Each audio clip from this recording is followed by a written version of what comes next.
What do you think? Do the heroes featured in myths or fairy tales really exist? Those that almost no one believes in? Or perhaps these creatures might even live next to us and they're just really good at hiding? The protagonist of our story today is Sabrina Raven, an ordinary woman that lives in Australia.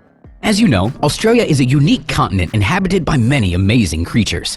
Some animals of the green continent can't be found anywhere else in the world, but there are some whose existence we still don't even know about. But living in Australia, Sabrina probably has seen many unusual animals in her life. But did she ever wonder about the existence of the heroes of myths and legends in real life before this story happened to her? One evening, Sabrina went to her bathroom to take a shower and relax after a hard day at work. There, she heard strange sounds coming from the ceiling. As she looked in the direction from which the rustling sound was coming, she saw a small hole and a ball of fur in it. It looked creepy. What could it be, Sabrina wondered in her mind. Maybe it's just a mouse, or a giant fluffy caterpillar, or a clutter of spiders that just hatched. In any case, the woman wasn't happy about such a neighbor. So the girl got on a chair and poked it with her finger. Probably not the smartest idea. But that didn't scare the creature, and it didn't run away. On the contrary, it seemed as if it was trying to crawl through the hole, which really scared Sabrina. Now the paws and the claws of the unknown creature were sticking out of the hole. The girl asked herself what it could be and how long it's been living in her ceiling. Many images of scary creatures from horror movies came to her mind. She didn't sleep well that night, and in the morning she called a zoologist friend.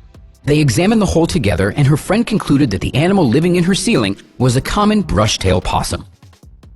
The common brush-tailed possum is a member of the cuscus family, one of the largest marsupials in Australia.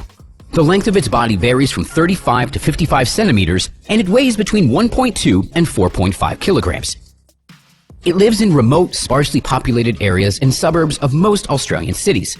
Sabrina Raven said on her Facebook page that animals often invade her home.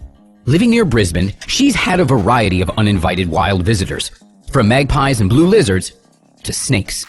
This time, it was a brush-tailed possum that moved in with her. "We have a lot of these animals where I live. They scream terribly at night," Raven wrote. Sabrina tirelessly searched her house for holes, but couldn't understand how the animal got inside.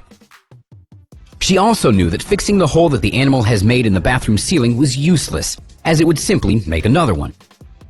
Why didn't she just catch the intruder and take it into the forest, you may wonder? Actually, it's not that simple.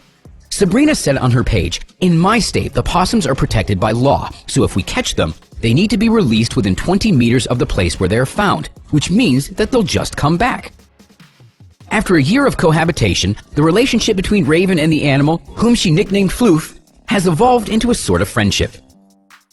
"Usually when I see it, it's just a bunch of fluff that she lets me pet," Raven said. "They're soft like rabbits." Floof is surprisingly attentive for a brush-tailed possum, allowing Raven to rest a little at night. She's pretty quiet compared to the others, Raven said. Sometimes she squeals before leaving or returning. Raven plans to build several possum nest boxes and place them around her yard in order to convince Floof to move. But until then, she doesn't mind sharing her home with a charming possum. "It's too hard to be annoyed about something so cute," Raven said. Well, that's all for today, friends. What do you think about this cohabitation situation? What would you do if you were Sabrina? Let us know what you think in the comments section.